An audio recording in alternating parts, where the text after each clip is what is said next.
Hey Cap fans, Rick here, and if you're new to the show and you're here to listen to Tochi's interview, you may want to check out some other episodes as well, where we cover Tochi's work panel by panel. And Captain America Zero, we cover in episode 85, and Captain America Symbol of Truth #1, we cover in episode 88. And if you like the interview, you also may want to check out our interviews with Tochi's editor, Alana Smith, in episode 86, and his colleagues Jackson Lansing and Colin Kelly, who write Captain America Sentinel of Liberty in episode 91. So check those out, but hey, now it's time for the show. This is Tochi Onyebuchi, and you are listening to the Captain America Comic Book Fans Podcast.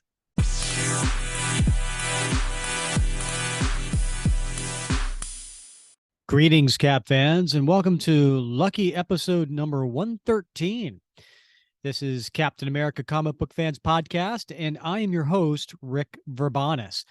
And as always, I'm joined by the best gosh darn co-host out there. That is one Mr. Bob Lucius. Hey, Bob, I do not like green eggs and ham.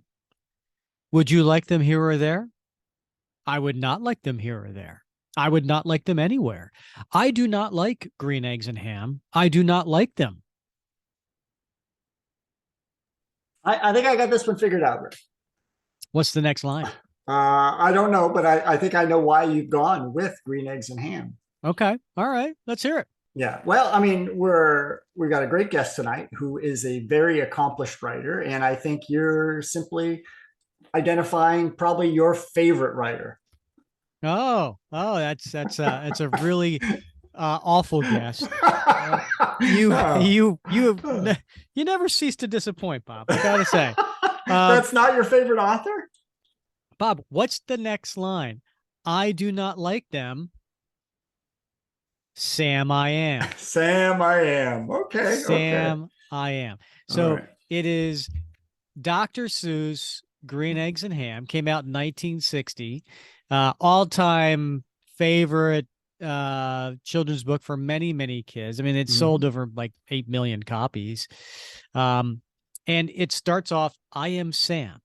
I am Sam. Sam, I am. That Sam, I am. That Sam, I am. I do not like that Sam, I am. Do you like green eggs and ham? I do not like them, Sam, I am. So I kind of skipped that part, but why did I choose it, Bob? It must be because we're going to talk about Sam Wilson tonight. Oh, Bob, no, that's the obvious guess. Wrong. Okay. No, I'm messing with you. That's exactly why I chose it. But in a deeper level, I mean, that is the obvious answer, right? Because we're very excited to bring on board Tochi Onyebuchi, writer of the Captain America Symbol of Truth series. And we're very excited to talk with Tochi. So I thought this was an appropriate welcome. But the other thing that is behind this book, Bob, is Green Eggs and Ham.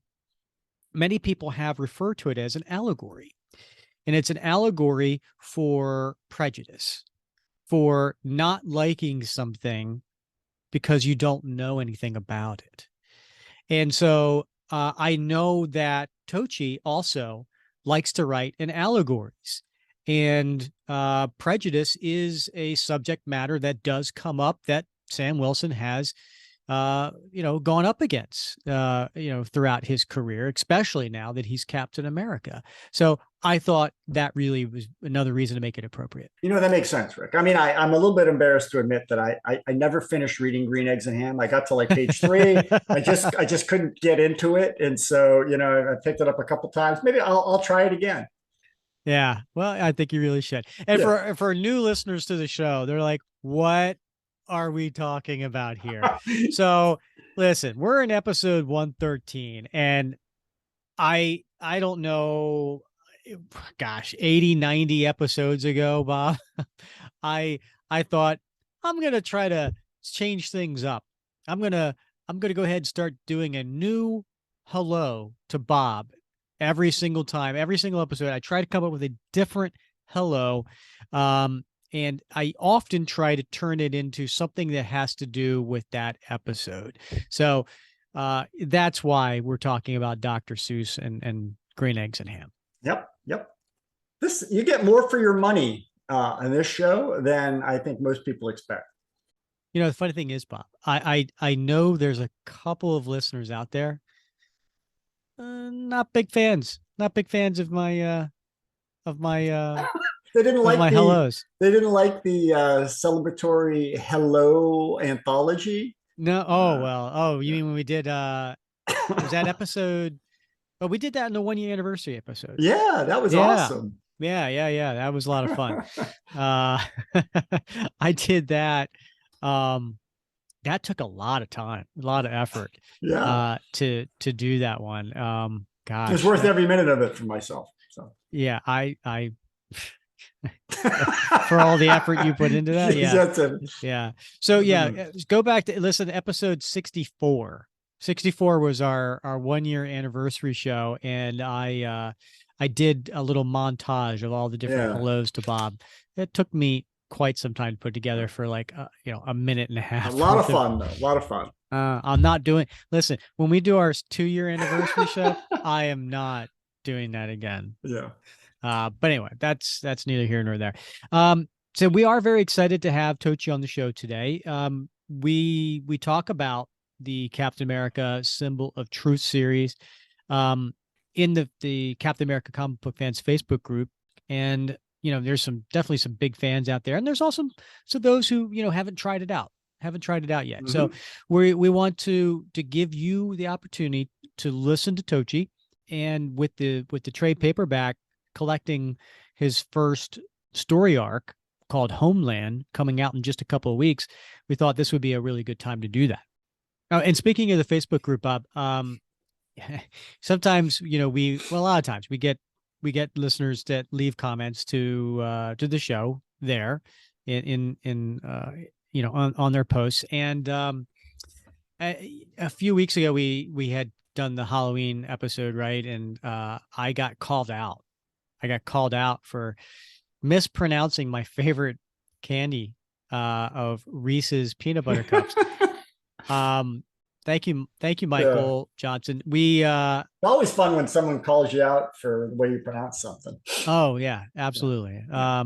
So I have my entire life, I'm a grown man, and my entire life I have been calling them Reese's peanut butter cups. Yeah. And I appreciated Michael, correcting me on that. Right. So the other day I was with my wife's family at a birthday party, and they had some leftover Halloween candy. And I said, oh, my favorite, this. I said, oh, here's a funny story. And I explained, I'm like, yeah, because I've always called it Reese's. Every one of them at the table looked at me like, are you crazy? It's Reese's. Yeah. Like, I was like, oh, I really am the only one. I thought you were going to say, like, they all looked at you and said, well, we've been wanting to say something. Yeah. We just didn't have the heart. Yeah. Apparently, I really thought it was like maybe a local dialect, or, I thought maybe it was just something, but no, I am the only one who said Reese's instead of Reese's. Yeah. Anyway, I kind of thought that was funny. Well, in all fairness, Rick, I dipped a bit into the Halloween candy myself, and not a big fan of the Reese's peanut butter cups. Not a peanut butter guy, but I do like the crispy chocolate and caramel bars that are known. You may say they're red, and is that the $1,000 bar? Well, there you go. Right? Oh, are they grand? Yeah, is it grand? Now, what is the name of that candy bar? Do you know? I don't have it in front of me. It's 100 grand. It's 100 grand. Yeah, but I've always called it the 100,000 grand. Oh no, that's wrong. Even I know that's wrong. Right? Yeah, that's wrong, right? But I looked at it the other day. I was like, son of a nutcracker. That's not 100,000 grand. That's just 100 grand. So yeah, things we take for granted. There's an allegory. 100,000 grand. 100,000 grand. You sound like you're inflation. You're 6. I want billion 100,000. You sound like you're just throwing numbers together. Bar. Yeah, that's Yeah. right. Yeah. So Um, that's all right. I still ate them all. Well, speaking of leftover Halloween candy, we probably should get to Tochi in the green room. I think he's probably going through the bowl waiting for us. Right. We're very excited to have our next guest on, and let's get to it. Our guest today is a former civil rights lawyer and current science fiction and fantasy writer, including his novel Goliath, which came out earlier this year. His previous novel, Riot Baby, came out in 2020 and was nominated and won several awards, including the 2021 World Fantasy Award for Best Novella. He broke into comics in 2021 with a short story in Marvel's Voices Legacy, and he followed that up with the Black Panther Legacy miniseries focusing on T'Challa's origin. However, our listeners probably know him best for being the writer of the current Captain America series, Symbol of Truth, featuring Sam Wilson. We are happy to have Tochi Onyebuchi on the show. Welcome, Tochi. Thank you. It is an absolute pleasure to be here. Well, we're excited to have you. We've been reading the series and really enjoying it. We've been talking about it in our Facebook group with we have over 4,000 Cap fans there, and so yeah, we've been itching to get you on the show. So we're glad you're here. Oh, let's get into it. Yeah. So tell us a little bit about your background. I mean, you're being the son of a Nigerian immigrants, and how you got into drawing your own comic as a kid, and then how that turned into your love of writing. Yeah, I mean, I was gobbling up Marvel Comics as a kid. I was a huge X fan.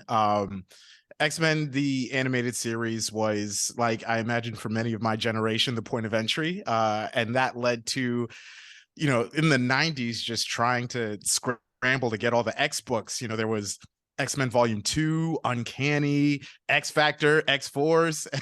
And if you wanted to follow along with like a crossover event, like Executioner's Song, for instance, which is my all-time favorite storyline. Jim Lee. Oh my goodness. You had to get all 4 books. And so that was where I sort of, really, really got into it. But it made a huge impression on me. And I was also, and still am, big into anime and manga. And so I was just drawing like a madman. And, Mom would have these, she would come across these 3-ring binders that were just full of blank sheets of paper. She would bring them home to me, and I would just there'd be like 500 sheets of paper in these things, and I would just fill them up with drawings of everything that I saw. And then one day, I must have been maybe in like 3rd grade or so, she comes up to me and she says, "Tochi, you have all these characters. Why don't you write stories about them?" And at the time I was like, "Mom, why are you giving me homework?" But then I, started doing 1-paragraph summaries of their adventures, and 1 paragraph became 2, became 3, and then they started meeting, and I was like, wait a second, I think Mom might be onto something. Wow. And that started your love of writing. Yes, it did. So, you can thank/blame my mother for all of this. All right. Do you still have those 3-ring binders? Oh, they're collecting dust somewhere in the house. Absolutely. Wow. All right. So I have to ask, has any of those ideas ever made it into any of your works, whether it be, your prose or your comics or anything like that? Oh my goodness. So I'm a huge Gundam fan, and those were always the toughest to draw. But in 2019, I published a novel, War Girls, which is a futuristic retelling of the Nigerian Civil War. And I pitched it originally to my agent as Gundams in Nigeria. So we managed to make it happen. We managed to make it happen. That's awesome. Now, I also heard somewhere that it's at an early age when you started writing all these, like you were 100,000 words a year or something ridiculous like that. I don't know. Is that true? Yes, that is absolutely true. In middle school was the very first time that I had creative writing as part of the school curriculum. And in Nigerian households, the way that you earn your seat at the table is through good grades.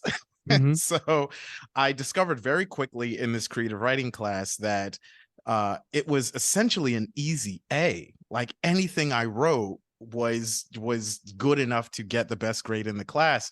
And so you had this positive reinforcement, this virtuous cycle where I enjoyed doing the thing that I was doing, and I was getting all this positive reinforcement. And then by high school, I was just off to the races. And so I knew that I wanted to be a writer from a very early age. And I knew that I loved novels in part because they allowed me a large enough canvas with which to paint, and I could have characters go on journeys. I could have all these incredible like fight scenes and gun battles that I couldn't quite fit into a short story. And so I was writing, and for a normal person, the idea would be to write a book and then try to get it published, get an agent and, have them send it out to editors and everything. But I would write a book and try to get an agent, and I would send it out to like 20, 30 agents. And, because I was so young, they would come back with rejections. Now, a normal person would go back to that book and like work on making it better. I was just like, oh, I'm just going to write a different, better book. And so I ended up doing that for like a decade and a half. Oh, wow. Yeah. So you have all this writing experience. Now, you did say, part of the admission in a Nigerian household was great grades, but also it's furthering the education too, like multiple degrees. Yes. Is that how you have, I mean, you got your law degree, right? I mean, you practiced law. And so here you are as a writer. How did that go over in the household? It's funny. So I always knew that I was going to be a writer, but it was always a matter of trying to figure out what other career I would be writing around, because it was unthinkable, absolutely unthinkable, that I would be doing this for a living. Like this would be the thing that would enable me to pay rent. And so because I was so good at talking as a kid, we figured that lawyer was the way to go. I wasn't going to be a doctor. I didn't have the grades to make it as an engineer in those particular subjects. And so, doctor and engineer are off the table. The only remaining profession is lawyer. The only remaining suitable profession is lawyer. And so that was very much the goal for much of my education. I was a poli-sci major in college. And funny story, after college, I took a year off because it was the height of the recession. So of course there were jobs just falling from trees. But I knew towards the tail end of college, I started getting into screenwriting. And it was like a whole new world had opened up for me. And so I knew that I wanted to go to film school. And the original plan was to apply to film schools, get in, and then during the penultimate year in film school, start applying to law schools so that I would do that. And mom, in her infinite wisdom, was like, just apply everywhere, see where you get in, and we'll go from there. And so I ended up in the same week getting my acceptance letters from Columbia Law and NYU's Tisch School of the Arts. Ooh. And I knew if I had to choose, I would go with law school because mom would kick me out the house otherwise. But also, I would still be able to write, whereas nobody's really hiring film school grads straight out. And I wasn't about to be broken homeless in Hollywood. But Columbia was gracious enough to let me defer for 2 years to do the NYU program and then go straight to law school. So I got to have my cake, eat it too, and pay an exorbitant amount of money I did not have for the privilege. But that was my way of splitting the difference. Wow. Excellent plan. Yeah, I know. I mean, it's worked out. It's actually worked out. Right. And here we are today talking about comics. Yeah.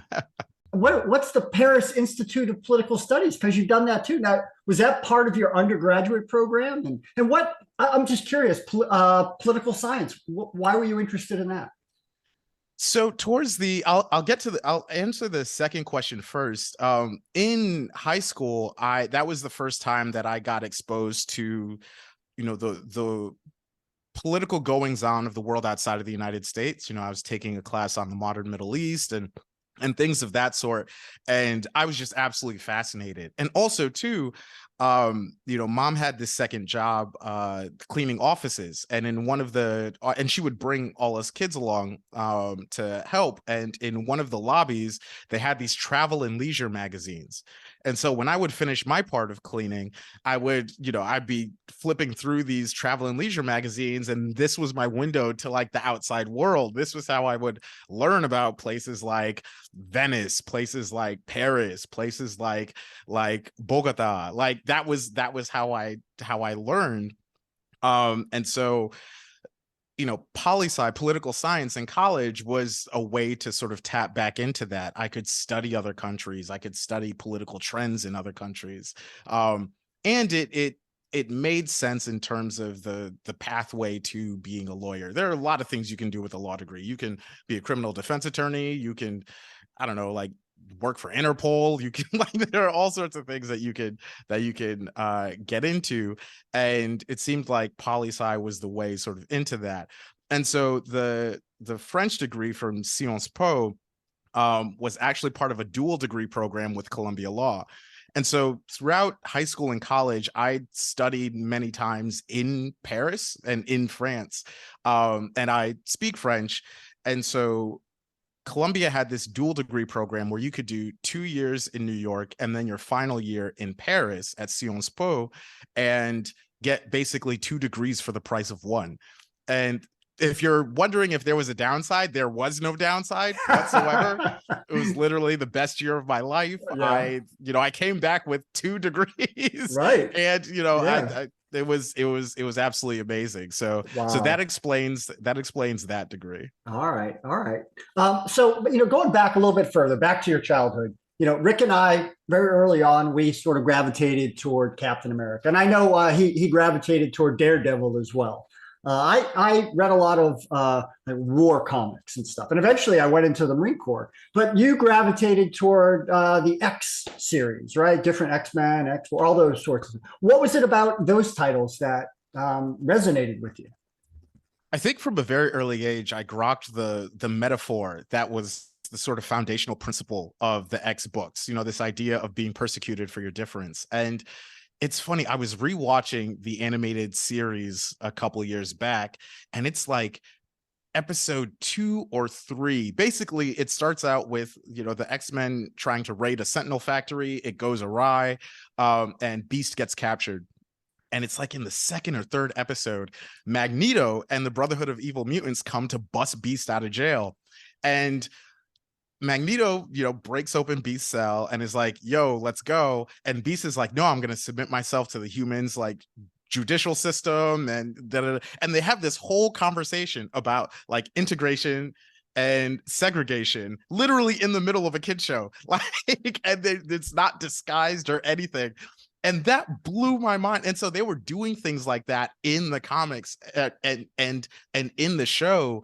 And that to me showed that there was this incredible depth to the stories. And you look at the Dark Phoenix saga, for instance, what an incredible meditation on the corrupting influence of power. Like, that is just, does it get better than that? And so I think that was one of the things that really drew me to the X books, was this incredible blending together of absolutely cosmic stakes and huge themes, but also really personal battles, really personal struggles, really personal journeys. As a kid reading comics, you mentioned, those time periods. Did you have a favorite writer at that time, or a favorite creator? Oh man, I mean, Fabian Nicieza and Chris Claremont have their fingerprints in so much of how I tell stories. Okay. Like, it's you look back at the work that they've done. It's almost like looking back at like Francis Ford Coppola's like Oscar run in the 70s, where it was like every single year he was winning Best Picture. It was sort of like that. And I would say, again, going back to that marriage of cosmic stakes and personal struggles, like that, they really made that work. They really really made that work. I think more recently, you know, the work of Grant Morrison, what they've done is just absolutely mind-blowing. I mean, I remember even more recently than that, Jonathan Hickman's House of X Powers of 10. Like, what? Like, talk about a paradigm shift. And so, you know, even though I'm engaging in characters outside of the X universe, a lot of what I've learned of storytelling came from reading those books and engaging with those stories.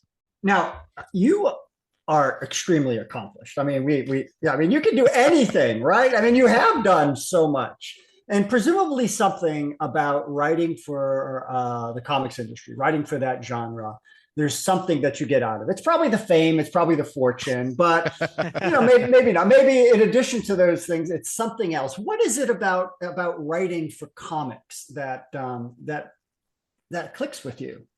Oh man, I mean, I know you know we were talking about the fame bit a little facetiously, but at this most recent New York Comic Con, so I'd been going to New York Comic Con for a number of years as like a dude who wrote a thing, but usually it was for my novels. And this time around, I was going for Captain America because we were announcing Cold War, the crossover, and We being want to at New get it. York We want to Comic. get into that, by the way. You know, Oh yeah, we're don't gonna let me come back to forget. that. Don't let me Yeah, forget. yeah. And so, you know, coming this time around as a dude who wrote comics, yo, I felt like a Beatle. Like I felt like a veritable rock star. It was Yeah, ridiculous. yeah. But it's funny because writing for comics was always a huge dream of mine from childhood. From childhood, I wanted to, but like the thing was, I couldn't figure out a point of entry. Like there's no like, oh, you go to school for this and then you do this and then you do this. You know, there was no discernible path for me to take. And so that's one of the reasons why I'm so incredibly grateful for the opportunities that I have now. I mean, when they first reached out about doing that Marvel's Voices the one shot, I had to spend like about 15 minutes picking my jaw up off the floor. Like it was it I was saw your really, social media account. Yeah, yeah. You were oh just my like, goodness. yeah. It like I flipped out. And so it really is a dream come true to be doing this. Because comics are such an essential part of the DNA for me as a storyteller. Like I learned how to tell story, you know, reading comics, reading manga, watching anime, watching, you know, TV adaptations of the stories that I was reading in comics. Like that's how I learned, you know, watching, you know, the Phalanx saga and the Dark Phoenix saga and what, like that's how I learned how to tell story. And so to be able to contribute to that now is, you know, it's an honor. Well, let's dive into your work on Cap, shall we? Yes. All right. So you wrote in the Symbol of Truth letter column. You replied and you said to somebody, Captain America is not only a joy to write, but an honor. So can you expand on your comment? I think you've talked a little bit about this, but can you talk about the joy and the honor of doing this? Certainly. I mean, it's, you know, it's almost like, you know, somebody's giving you the crown jewels, so to speak. Or you know, somebody's giving you this massive gem, this emerald or what have you, and it's like, okay, make something beautiful with this. And like this massive gem is worth billions and billions and billions of dollars, and you don't want to like break it or mess it up, but you're being given this gem for a reason because the person giving it sees something in you and believes that you're going to be able to make something beautiful out of this. And so I've very much approached my time with Sam Wilson from a point of reverence, and not just reverence for Sam, but reverence for literally the institution of Captain America, the symbol of Captain America, the evolution of that symbol. It really is like I know I'm playing in a very storied sandbox. There's been so much incredible work that has been done with the shields, plural. And I really am standing on the shoulders of giants, and I recognize that and I respect that. And I think one of the ways in which I try to honor that is by is by essentially like going all out and telling the types of stories that I want to tell with this character. And it's so much fun. It's so much fun. Like I'm writing in a number of different mediums at the moment, and writing this Cap series is consistently the project that I have the most fun with. No, we can tell. We can tell because it comes through in your work. So let's start with number 0, Captain America 0, that kicked off your both the ongoing series back in the spring of 2022. And you know, we had Jackson Lansing and Colin Kelly on the show back in episode 91, and they talked about how they essentially wrote the Steve and Bucky pages, and then you wrote the Sam pages. What's it like to collaborate with other writers, and have you done that before? Oh man, it was a really interesting process, in part because, you know, Jackson and Colin, they're essentially like one dude. Hive mind, right? Yeah, the hive mind. And so I think one of the things that I enjoyed the most about it was their boundless energy and love for the material. Because it, you know, with a character like Cap, with an institution like Cap, I imagine it's pretty easy to get kind of territorial about things, but they like, we were all on equal footing in terms of sharing ideas and directions. And I think one of the things that makes collaboration really work is when you know you're working with absolutely brilliant people whom you also respect. I had a taste of that when I was fortunate enough to write on the campaign for Call of Duty Vanguard, and that was my first taste of like a writer's room, so to speak. And it was a blast. It was an absolute blast because everybody No pun intended. there. Yeah, yeah, exactly. See what I did there? But it was an incredible experience because everybody was so freaking good, and we all loved and respected each other. And so when you can replicate that dynamic, as we were able to do with Cap Zero, I mean, you got a recipe for success. And so it was really funny divvying up the responsibilities, because you know, what we were able to come up with was, you know, both Caps going on their own sort of individual journeys and being met with their own individual challenges from, you know, the Zolas, Right. but at the same time they're sort of parallel journeys. And I think that really set the tone for the fact that, you know, these two characters, Steve and Sam, you know, they're part of the same institution, but they're also operating on their own separate journeys. And that sort of, that I don't want to call it a tension, but there's that same duality of, okay, we both have the shield, but we have different shields. Mm-hmm. You know, that's we were able to, I think, really pull that off there. And I think it speaks to how much fun we had collaborating together. All right, so you bring up the shield, so I have to get into a question that was brought up on the Facebook group. What is Sam's shield made of? And did you have any input into the design? So the design was sent to me, and it's one of those things where like they knock it out the park so hard the first time that you just don't have any notes. And so I guess you could say technically I had input on it, but my input was like a rubber stamp. Yeah. But you know, it was the shield was made by Misty, but it will be revealed in subsequent stories just how that process came about. So Oh yeah, stay you can tuned. tell us. That's all right. You can tell us. I know, exclusive. Yeah. Yeah. All right. So following number 0, Sam gets his own series, Symbol of Truth. Marvel kicks it off a month before the Steve series, Sentinel of Liberty, which is a little surprising, right? Mhm. That Sam's series came out before Steve. Now, when we had editor Alana Smith on the show, she said this was deliberate, right? They wanted to emphasize Sam's importance. You know, in addition, in your series, you get the legacy numbering, and which means it's continuing the number from all the previous series where Sentinel of Liberty is not. Now, is that another form of like this big jewel that's been handed to you and it's an honor, or is there some pressure with having the legacy numbering? It's funny. I didn't even realize the point about the legacy numbering until I was like until I was like into the second arc. So I was just like literally flying high and all of that.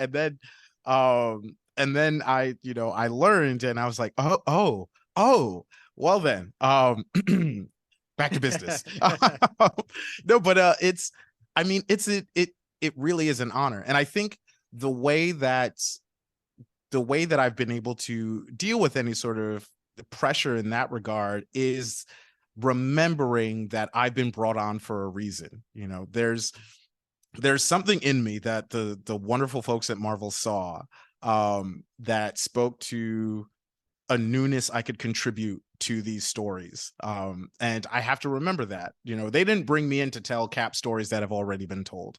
They brought me in to tell new Cap stories. And I've done my best to do that to the best of my abilities. And so it really is an honor to keep the legacy numbering. And I mean, it's really heartening that Marvel has gone to such great lengths to, show the world this isn't, Cap A and Cap B. Like, no, these are two Captain Americas, and this is how it's going to be for the foreseeable future. This isn't a temporary gig. This isn't Sam replacing Steve. This isn't, a Shield on loan. This is a permanent, landscape.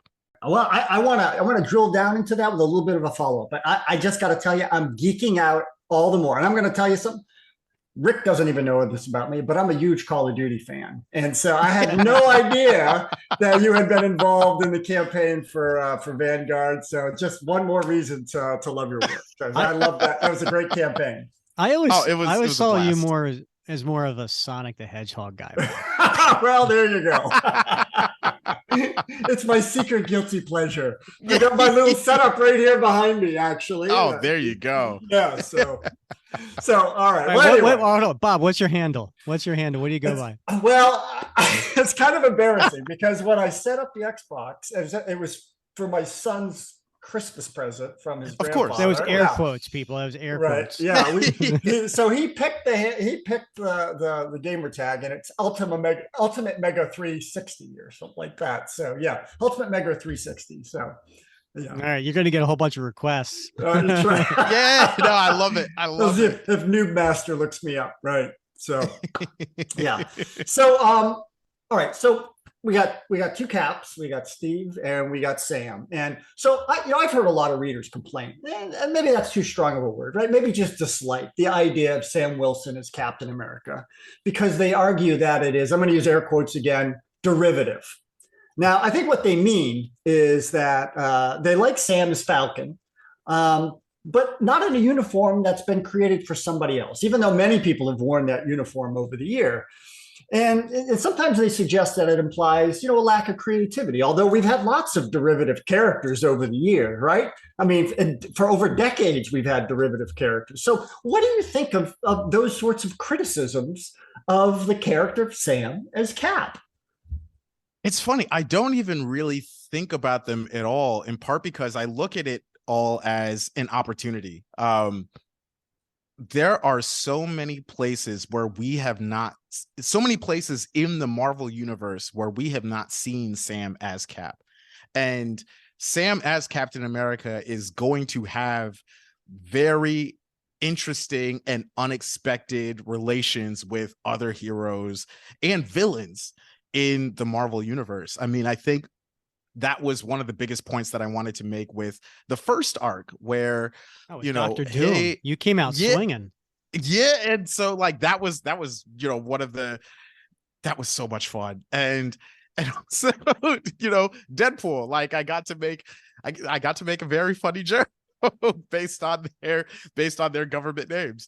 But something like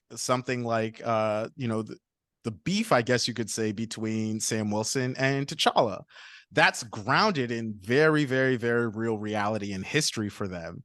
And that's something that you don't necessarily get if Steve is Captain America. And it's not even necessarily something you get with Sam as Falcon, because Sam as Captain America is representing a very specific thing. Right. And that's exactly the type of thing that I want to be able to keep doing throughout the Marvel universe. And so it's all just unplowed territory for me right now. So I can go wherever. It's so exciting. Yeah. So I've read a lot of interviews with you, to prepare for tonight, and you mentioned in one of them that you find it difficult, maybe even impossible, to tell stories divorced from social issues or hot button topics, even if those things are addressed through allegory. So we get into a lot of debates in the Captain America comic book fans Facebook group about how often and how explicitly comic writing should be informed by those themes, especially if they're contemporary themes. Some readers love it, while others don't. So how do you make readers happy? Oh man, I mean, I think the secret of my success, if there is any secret or any success, is that at the end of the day, I'm writing the kinds of stories that I would want to read. And there's some sort of alchemy at work in the art of storytelling that means that there are other readers that want to read those stories as well, somehow out there. And so these are the things that are important to me. These are the things that I'm preoccupied by. These are the things that I'm interested in. And I want to be able to explore them in this format.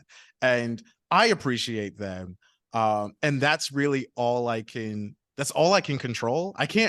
There's nothing I can do about readers' reactions. And they're all, every reader is entitled to their opinion and their reactions and what have you. I'm not here to delegitimize their reading experiences, but I'm writing the stories that I want to write. And also too, like, I think part of it too is that exploring these hot button issues, sure, there can be a sort of outside of the story imperative to them, but for me they are also sources of dramatic tension. They're storytelling material. So taking advantage, it almost feels like I'm taking advantage of the fact that I have a Black Captain America to play with.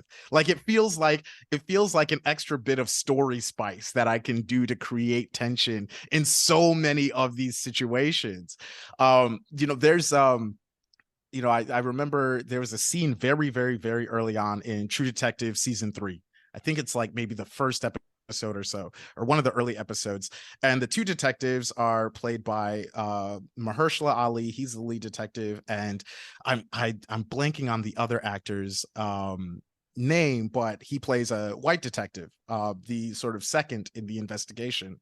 And they're going to the house of the father of the missing girl. The girl's gone missing, so they're going to interview the father, played by Scoop McNairy. And there's a moment where they're approaching the house, the father comes out, and the father immediately starts addressing the white detective, assuming that he's the lead. And there's this silent moment where Mahershala Ali has to check him. And it's such a powerful moment. There's no words spoken, nothing. It's this incredibly silent, like dramatic, complicated beat between all three of these characters that you don't necessarily get if both the detectives are white. And that to me was very illuminating, because it meant that, yeah, I can shine a light on various issues or what have you, but also I can have these built-in moments of dramatic tension based purely on who a character is. And so that to me is one of the reasons why it's so important for me to delve into these issues. The first arc is titled Homeland, and so it deals not just with Sam trying to reckon with the desire of African Americans to leave America, but also with, the migrant crisis.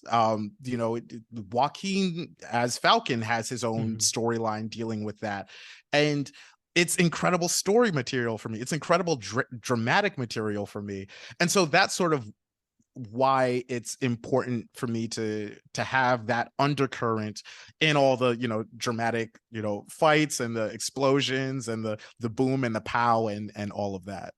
Now, and it's got to work at different levels too, right? Because you got 12-year-old kids reading comics. You got exactly. You got relatively older people like Rick and I reading them as well, and so you're older than me, Bob. And it has to work, for all readers, right? And what's beautiful, I think, is that like you can read something at 12 and then go back and read it at 25 and you see a lot more. Yes. Does that just come naturally to you, or is that just a finely tuned craft? I mean, I think a little column A, a little column B. I'm following my interests, but also, there is that calibration at work. Before I got involved in Symbol of Truth, I did, Black Panther Legends, and that's targeted at middle grade readers. And in the very first issue, we have T'Challa and his older brother Hunter and the whole royal family encountering apartheid in South Africa. And it's not disguised or anything. It's like named. There's they get into the airport when they fly in, and Hunter, being white, has to be in a separate queue from the rest of the family. And so this is in a middle grade book, right? And it was really heartening that Marvel allowed me to dramatize moments like that, because they're important to the characters' development, but also they shine a light on real world issues, and they situate Wakanda in a very specific socio-political context. A lot of that story was about T'Challa reckoning with Wakanda's policy of isolationism. And in situating Wakanda in that particular moment in time, you're like, whoa, so Wakanda was on the sidelines while apartheid was going on, while the civil wars in other African countries were going on. That puts extra texture on the story. And Right. but at the same time, I'm doing this for a middle grade audience. And so I think, one of the keys for me has been grounding it in personal stories. So it's not about the issue per se, it's about the character. And I think keeping that at the forefront of the mind is how I'm able to make this work. Well, maybe there's a young Tochi out there that's reading this story who's getting that same connection that you did with the X-Men, right? Hey, that would be like, I think one of the proudest moments of my career that could happen Besides being on this show. Yeah, but exactly. But the proudest moment in my career that hasn't happened yet is me handing off the Symbol of Truth baton to the next writer. Whoever that is, whoever that's going to be, however far down the line that is, like being able to sort of bequeath, Sam is Cap to another writer. Like that's going to be, because that's like, somebody read this and was inspired enough to want to contribute to this legacy of Sam Wilson, to contribute to this legacy of Captain America, and to put their own spin on it, right? Like that's such an incredible, that's almost like a North Star for me. It's almost like what I'm writing towards is like, I want to do that for another writer. And you're talking about your writing style, right? So each one of these Cap series has its own unique feel. The Sentinel of Liberty series kind of feels epic, right? It's building to this much, much larger picture, that diving into the history, but at the same trying to rebuild Steve's life, personal life, which is nice. Your series has like this espionage style feel, right? With the White Wolf element. But like we talked about before, it serves up this fun, right? Like you get to bring these characters in. We got to see, Deadpool and Black Panther and Doctor Doom. So you're bringing back a fan favorite of Ian Rogers, Nomad, which we haven't seen for 7 years. I kind of feel like it has more of a classic Bronze Age comic feel, where each issue is like a standalone, but there's an overarching story too. Was that your intention? Yeah, absolutely. I mean, I love spy thrillers. They're like one of my favorite genres of movies. And we wanted very early on to have each of the Cap books have have their own feel. So with Sentinel, it's very sort of inward facing. It's Steve trying to figure out a lot of his own, his history, a lot of, basically what's going on with the institution of Captain America and everything in his life. And then, you have a more outward facing Captain America that, essentially represents America abroad. And that, like, it was just really fun to play with Sam Wilson action hero. Right.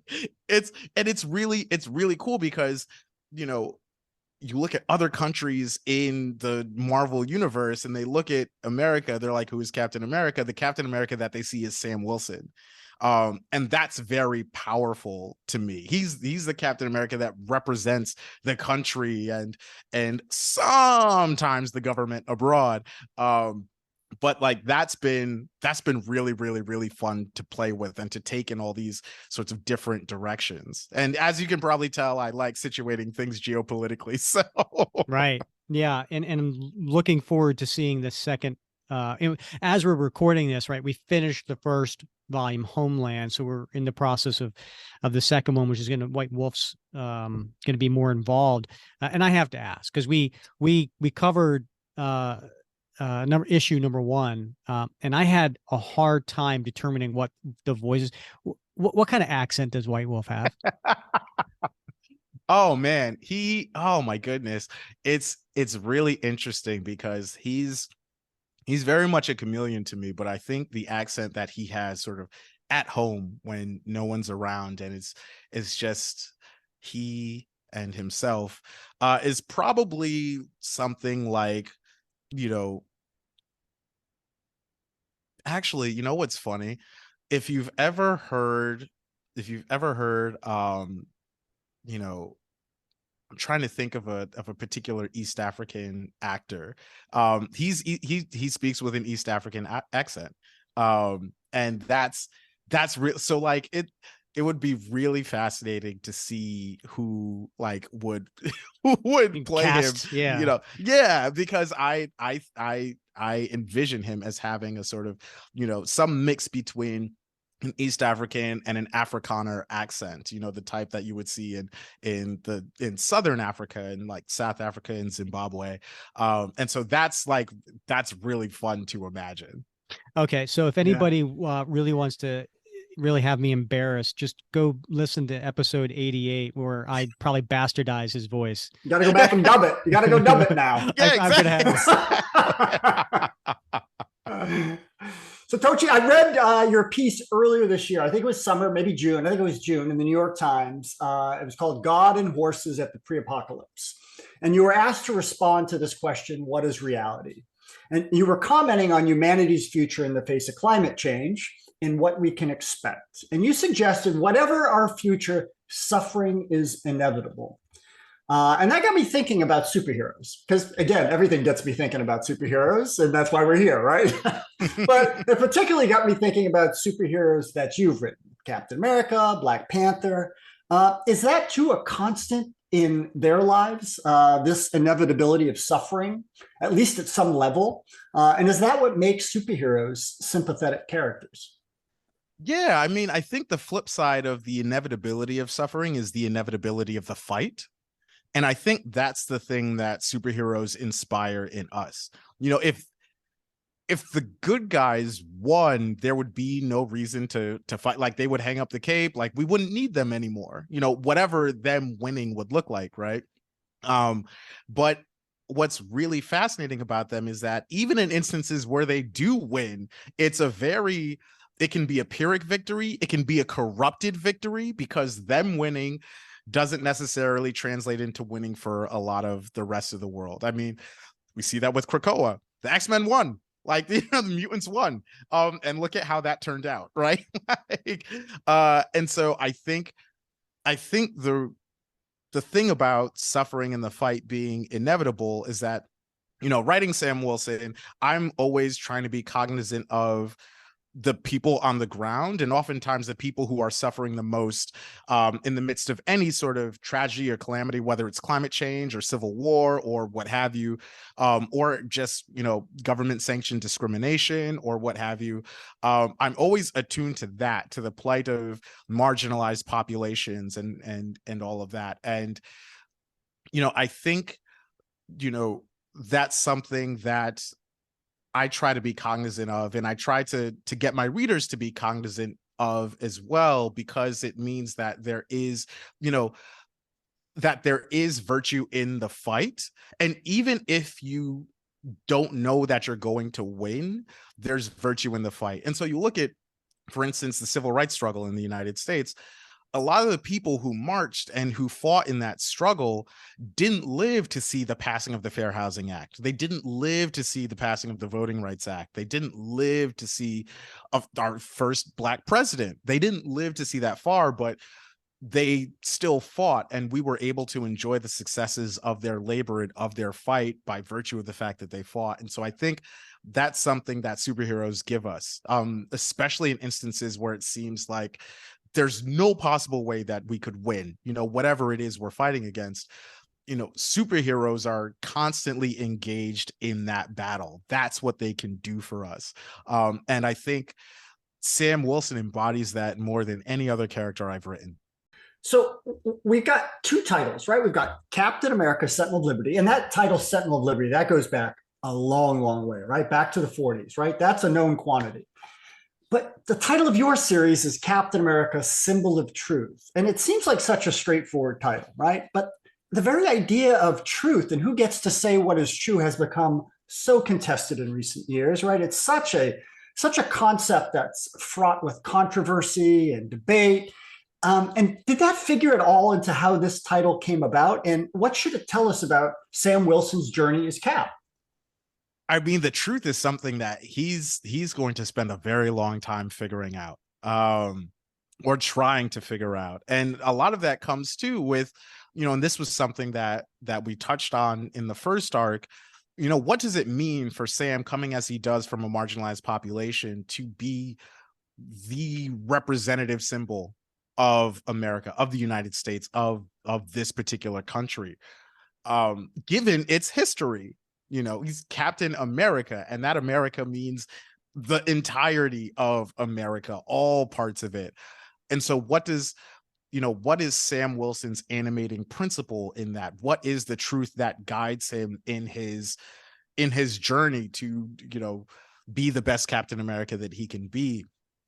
So, it's as you pointed out, just a deceptively simple title, Symbol of Truth. Sounds, it's got that alliteration. It's but then you really think about it. You take a second and try to dig into it, and you're like, huh, interesting, right? Interesting. Yeah. So yeah, no, it's it's a very apropos title. And now that the first volume is done, so, and readers can go pick up the Volume 1 collection, Homeland. It should be out in 2 weeks, right before Christmas. How do you feel? How do you feel the first volume, how did it come out? I mean, were you pleased with the results? Were you pleased with the response? I'm over the moon. I mean, the fact that, enough people are reading and loving this book that I get to keep doing it, like that is a joy in and of itself. Cause you never know, but the fact that we have the sales numbers that we do to keep this train running like that, it inspires a lot of hope and a lot of gratitude. And, with the completion of the first arc, I am over the moon. Cause I love trades. I love trades so much. So much. And to be able to have like a Cap trade that I wrote, I'm gonna have to frame it like that. it's how many incredible. people how many people, family and friends, are getting it for Christmas? Everybody. Yes. All right. And yeah, we're excited that it's going to continue to keep going too. So speaking of plans in the future, we talked a little bit about Cold War, which is coming up in the spring of 2023. What can you tell us about it? And how will Sam and Steve's stories interact for the larger story? So, one of the centerpieces that will tie both of the books together is Ian Rogers, and his role in the story is it's going to be interesting. But it's also a story that puts Bucky on the spectrum between Sam and Steve. Both of these Captain Americas have their specific and different histories with Bucky as a character. And as you're seeing the journey that Bucky's going on, there's there's a lot of potential for drama there as well. So I think and also too, you're really going to see highlighted in this crossover two different philosophies of what it means to be Captain America.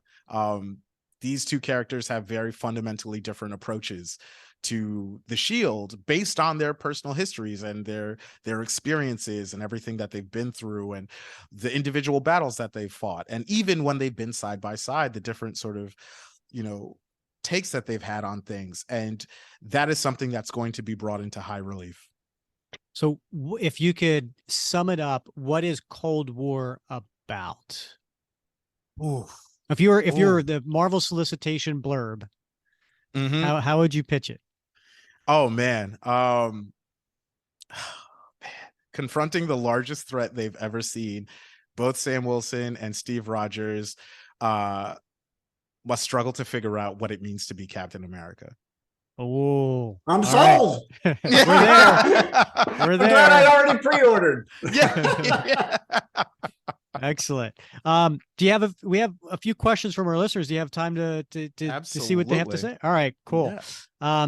So Grant Ball, one of our longtime patrons, he asks, what are some of the things you are doing to make sure that Sam fits into the role of Captain America while keeping his version of Cap separate from that of Steve Rogers? I think one of the things is it's important for me to remember and constantly be remembering his personal history in Harlem, his background as a social worker. The Sam Wilson that a lot of people are familiar with is the MCU one who has the military background and all of that. But my Sam Wilson, our Sam Wilson is very different from that. Very, very, very different from that.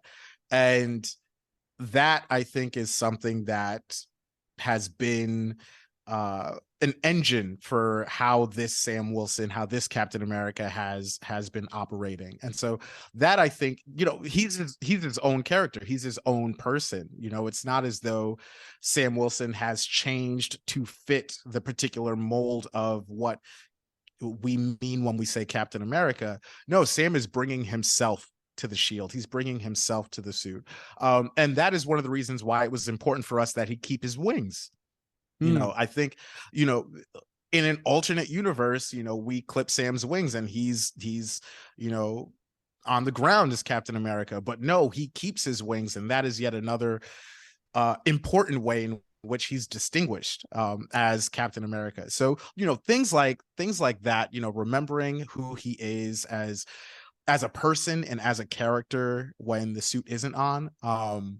And, the fact that he's got a whole arsenal of tricks by virtue of his wings that no Cap has had before him. So that's true. I mean, the wings do bring a whole nother element to it, which is, because I think he's probably at a disadvantage because, Cap's got the super soldier serum and he's stronger, faster, right? But Sam's got the wings, so, on a completely superhero physical level, if fanboy, that's the obvious, right? But, all right. So we have Ralph Warner, another patron of our show. He has a question. He said, Mark Grunwald, and please, I don't have to ask you. You know who Mark Grunwald is, right? You've done your history. I know that. I have faith in you. Mark Grunwald had a to-do list when he took on the Cap series, and he actually revealed it in the letter column, like of the very last Mark Grunwald written Cap book after 10 years. He said, here's his to-do list when he came on the series. And so Ralph asks, do you have one as well? And he also asked, maybe that's something as creating, Sam's own rogues gallery or arch nemesis or something like that. But do you? Yes, I do. And it's funny because I'm always adding to it. I don't have a full, these are all of the things that I want to do with Sam, but I do have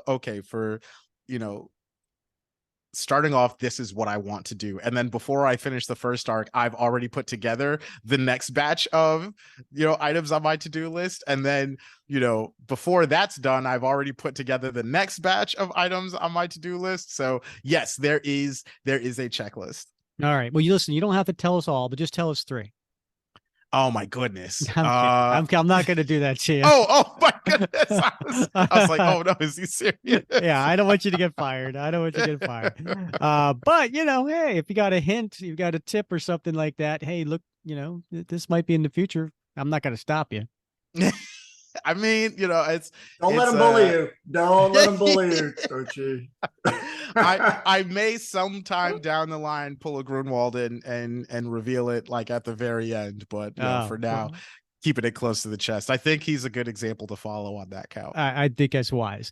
All right, another patron, Ash Hit, asks, I remember reading an interview before the first issue came out where you said Sam won't give up being Captain America because of a few angry people online, that he would grip the shield tight and do his job regardless of what people think. And I definitely see that in your writing. At the end of Spencer's run on Captain America Sam Wilson, in his role in Secret Empire, I remember being a bit disappointed that Sam didn't swoop in, lift Mjolnir. I always get this wrong. Mjolnir, thank you. Yeah. And be the one to save the day. Do you think Sam Wilson could lift Mjolnir? Is it a rite of passage as Captain America to be worthy? That's so funny that, interacting with Thor's weapon is part of the journey to be Cap. I think like the short answer is yes. The longer answer is he's not there yet. There is a path that I plan on putting him on to get to that point. Wow. Love it. Add it to the to-do list. Yeah, no, it's on the to-do list. Sam lifts Mjolnir. All right. And we have a call in. All right. Here is Aaron Paul, another one of our patrons. Hey, Rob, Rick, thank you for granting my wish for having Tochi on. Tochi, thank you for coming on. Everybody from the community knows that I'm Sam Wilson's biggest fan, but I just got 2 issues hopefully can help me out with. Number one, I'm from New York and Sam is from Harlem. So I'm not asking for him to be Snap Wilson again, but I think that his wardrobe could meet the times. I don't want to see Sam wearing FUBU jerseys in 2022. Second, I think Sam is underrated as a combatant in the Marvel Universe.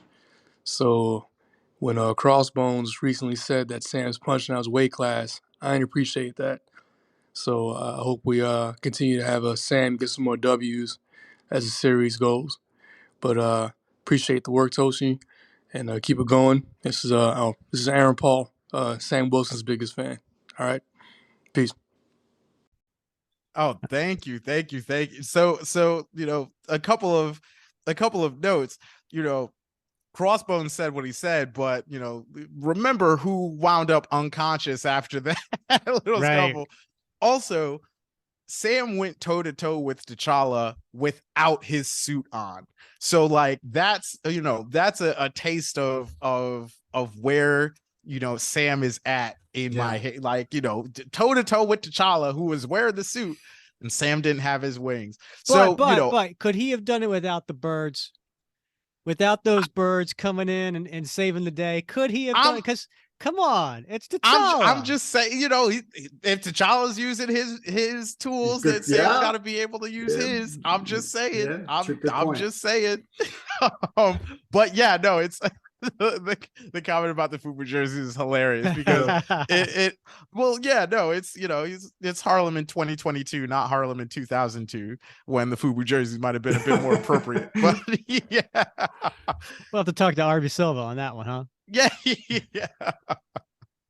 I'll bring that to RB. Yeah. All right. One last question from the listeners. There was somebody from the Facebook group wrote, with a sliding timeline, it's hard to say how long characters have been in their roles. In your mind, how many years has Sam been in the superhero business? I think it's been about 10 years. I think 10 years, because also too, like, I like symmetry, and I think on a story scale, I think 10 years to this point as Captain America in his superhero journey, it feels good, it feels right. And so I'd say he's been in the superhero business for about 10 years. Yeah. Okay. I don't think, in fairness, like we have never asked another writer that, and it's a great question. It's such a really fascinating, is, right? like I really had to think. I mean, and this is my answer today, like right now. I'm, give me a week to think about it, and I might have a whole like graphed, Excel chart, response Right. to it. Yeah. But Yeah. I mean, 10 years, 10 years feels right. Yeah. Yeah. Okay, that's fair. And I got to go back to what Aaron said in his recording, because he said, he doesn't want he doesn't want another Snap Wilson.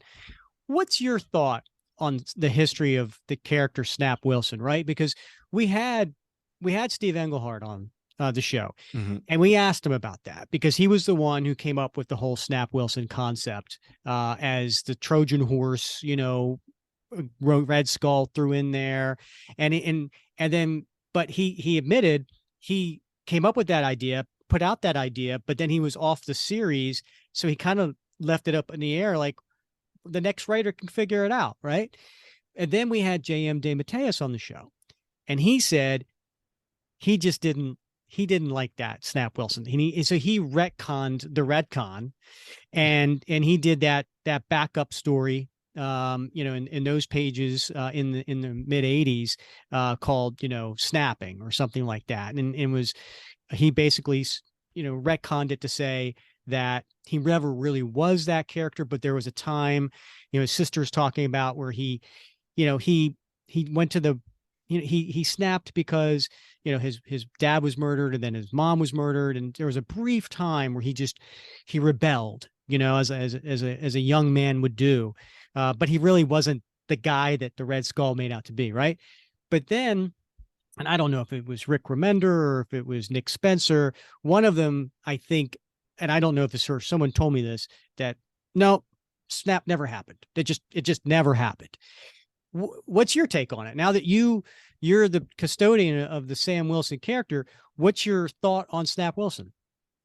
I think there's a way to do them well. And the reason I say that, at least the short answer for the reason I say that is the Hulk, right? Like we see a version of this with the Hulk, particularly with Al Ewing's Immortal Hulk, like which is just like wow, right? And so I think the impulse to engage in the multiplicity of Sam Wilson's character is a good one. It's just in the execution, because the thing is Sam's upbringing, Sam's history is filled with so much trauma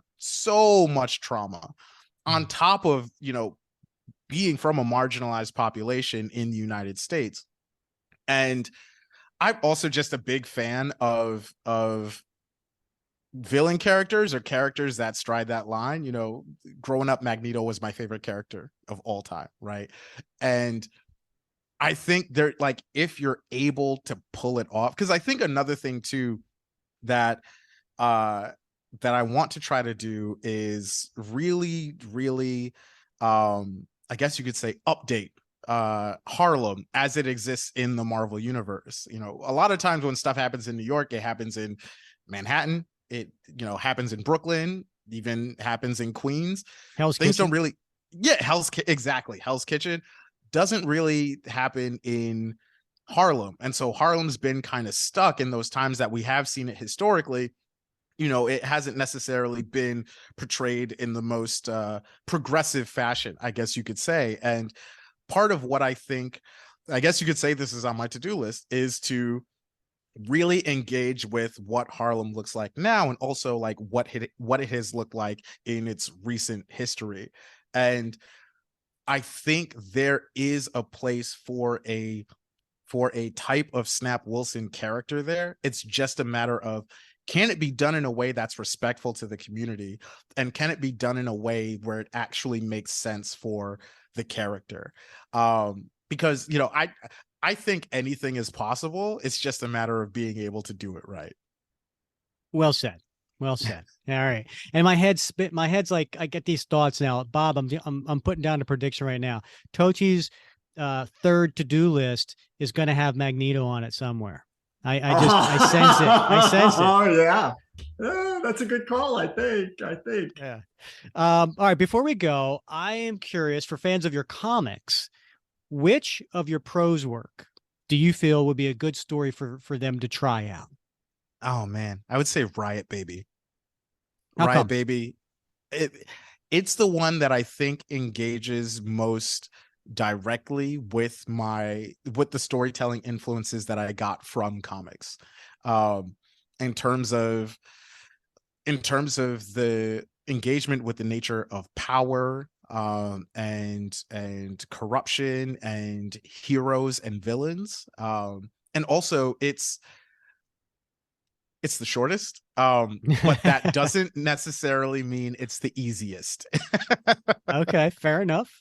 Fair enough. And of course, it was nominated for so many awards, won several awards. So yeah, I would say that's probably a good one to start. Any projects coming up that you can share with the listeners? Oh my goodness. I mean, most of it is stuff that I can't talk about yet, even with friend DAs. But I encourage listeners. I mean, they don't need any encouragement from me on this count, but be on the lookout for Cold War, and also like where we will be positioning Sam and Steve on the other side of that crossover is going to be really, really, really interesting for their future arcs. I've already got his next arc planned. I already got Sam Wilson's next arc already. Like, yeah. Excellent. All right. I'm going to ask you the same question I asked Jackson and Colin.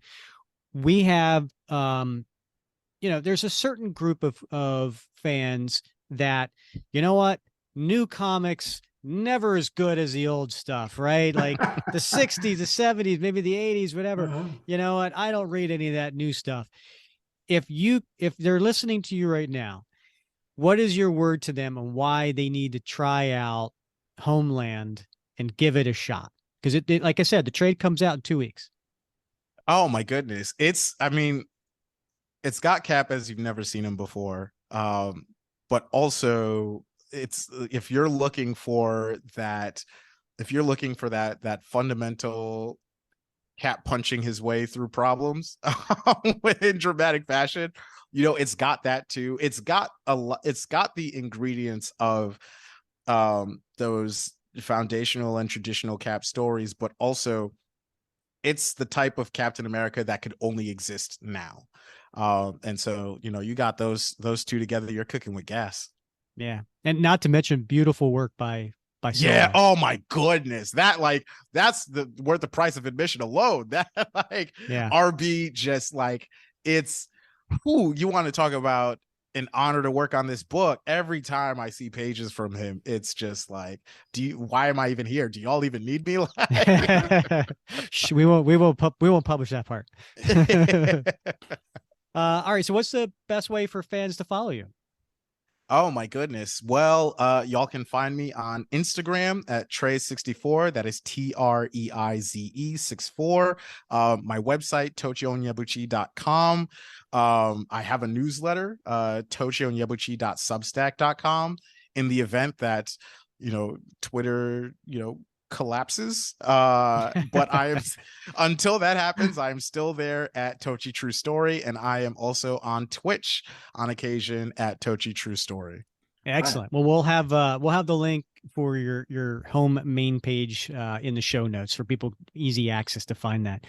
Gotta say, Tochi, thank you so much for coming on the show. It has been an absolute joy wrapping Cap with you. Mm-hmm. Oh, this was such an incredible time. Thank you.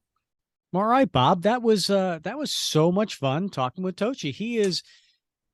I gotta tell you, I love his enthusiasm. I love his excitement for the character. It really shines through, not only in the conversation, but definitely in his work as well. Yeah, he's got a lot of energy, and he brings so much to the book, right? I mean, he's got such a an eclectic background, not only intellectually, academically, but he's seen the world. He's he's excelled in different genres, different industries. I mean, he brings so much to the book as a creator, and you can tell just how excited he is to have this opportunity. And as you said, that he feels like it's an honor. So, and it was an honor to sit here and talk with him, because I mean, I felt the energy and I felt the enthusiasm. And of course, that's what you want as a reader, right?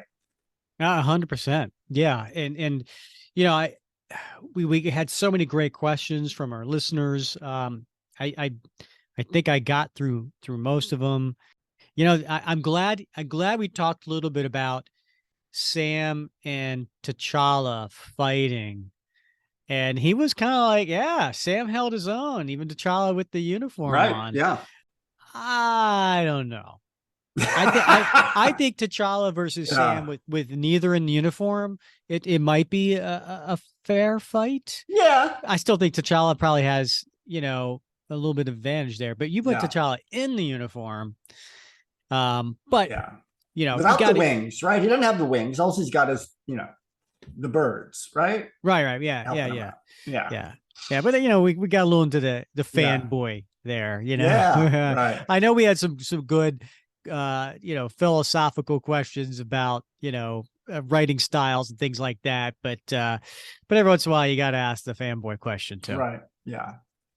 So hopefully we'll maybe we'll have him back on after the second story arc and to talk about Cold War. So we'll reach back out then. But and that was a great, you know, that was a great question, Rick. I think I can't remember. Was it oh gosh, who asked the question about the timeline, the sliding timeline? You know, that's a great that was question. On our that wasn't one of our patrons. That was off the Facebook. Yeah, it's such a great question. You know, we should really start to ask some of the other writers that, because I mean, it really does make you pause, like, you know, because everybody sees it differently. Maybe it's 10 years, maybe it's 5 years, maybe it's 15. You know, but it matters, right? That level of experience, how well the characters know each other, it really can inform the narrative. So it's just, it seems like a simple question, but it's got so much depth. Yeah, 100%. Yeah, I would have loved to have asked Mark Grunwald, after writing 10 years, how long did that take? Right. Was that 2 years of Cap's life, or was that 5 years, you know, of those 10 years you wrote? Yeah. Yeah, it'd be interesting. Yeah, I think we'll need to add that question in moving forward. So thanks for that question.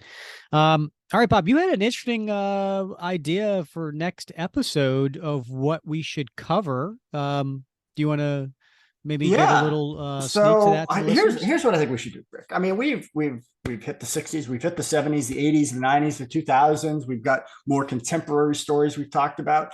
You know, we haven't gone all the way back to the golden age yet, and I think we should hold off on that for a bit. But I do think it would be interesting to maybe take a show and focus on the 1950s, because as you know, after Captain America's Weird Tales came to an end, there wasn't a Cap series for several years, and then Cap series was relaunched with Captain America number 76, and it was a 3-issue run. Commie Smasher. Right, the Commie Smasher issues. Plus, Cap also appeared in stories in Young Men and Men's Adventures. So there was a period of about a year and a half where Cap was resurrected, and this didn't work out. The series ended, and we didn't see Cap again until Avengers 4, when they relaunched Steve Rogers. So I think a lot of folks, maybe they know of that 3-issue series. Maybe they don't know it well. They may not know of those other books that had Cap stories. But I think it would be fun to go back, maybe do a story out of one of those issues, and then talk a little bit about that Cap character, how he was brought back, when he was brought back, what the context was like in America at that time, the sorts of adventures that he had, who the creative teams were on those books, and maybe just do a little, retrospective about the 1950s Captain America relaunch. I love that idea. You're right. We haven't touched on that. Here it is. Next episode will be episode 114. It's about time we finally get to it. So that'll be in the mid 1950s, Captain America. I love it. And then you said a retrospect, but we could also talk about the retcon too, right? As far as you know, what these were meant to be at that time, and then what they eventually end up being retconned to, as far as a larger, bigger picture of the story.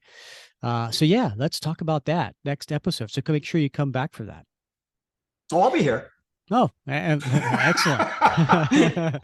Well, I gotta say, it's been, as always, Bob, fun rapping Cap with you. It has. I can't wait till the next time. All right. He's Bob Lucius. I'm Rick Verbanis, and you have been listening to another episode of the Captain America Comic Book Fans Podcast.